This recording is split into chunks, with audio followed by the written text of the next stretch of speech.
ಅಂತದ್ರಲ್ಲಿ ಈ ತರ ಕೈ ಮುಗಿದಂದ್ರೆ ಏನು ಚಕ್ಲಿ? ತಪ್ಪಿಲ್ಲ ಕಡೆ, ಯಾಕಂದ್ರೆ ಇದೆಲ್ಲ ನನ್ನ ನಿರ್ಧಾರದಿಂದ ಆಗಿದ್ದಲ್ವಾ.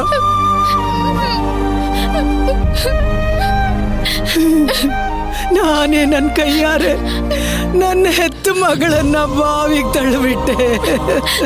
ಚಕ್ಲಿ ಬಿಡು ಚಕ್ಲಿ, ನೀವೀಗೆಲ್ಲ ಮಾತಾಡ್ಬೇಡ. ಅಮ್ಮನೇ ನನ್ ಮದ್ವೆಗೆ ಒಪ್ಪಿಗೆ ಕೊಟ್ಟು ಮುರ್ತಿದ್ದಾಳೆ ಅಂದ್ರೆ ಇದಕ್ ಬೇರೆ ಏನೋ ಉದ್ದೇಶ ಇರುತ್ತೆ ಅಂತ ಅರ್ಥ. ಇಷ್ಟಕ್ಕೂ ಈ ಮದ್ವೆ ಹೊಣೆನ ನೀನಲ್ಲ, ಅಮ್ಮನೇ ಹೊತ್ಕೋತಾಳೆ. ಇದೆಲ್ಲ ಕಣ್ಮುಂದೆ ನಡೀತಿದ್ರು ಆ ತಾಯಿದೆ ತಪ್ಪು ಅಂತ ಹೇಳಕ್ಕಾಗತ್ತಾ? ಇಲ್ಲಮ್ಮ, ಕಾಣದೇ ಇರೋ ಸತ್ಯನೂ ಇದೆ. ಭಕ್ತಿ ಮದುವೆ ನಿಂತಿದ್ದಕ್ಕೆ ನಾನು ಪಾಲ್ದಾರನೆ. ಪ್ಲೀಸ್ ನನ್ನ ಕ್ಷಮಿಸ್ಬಿಡು.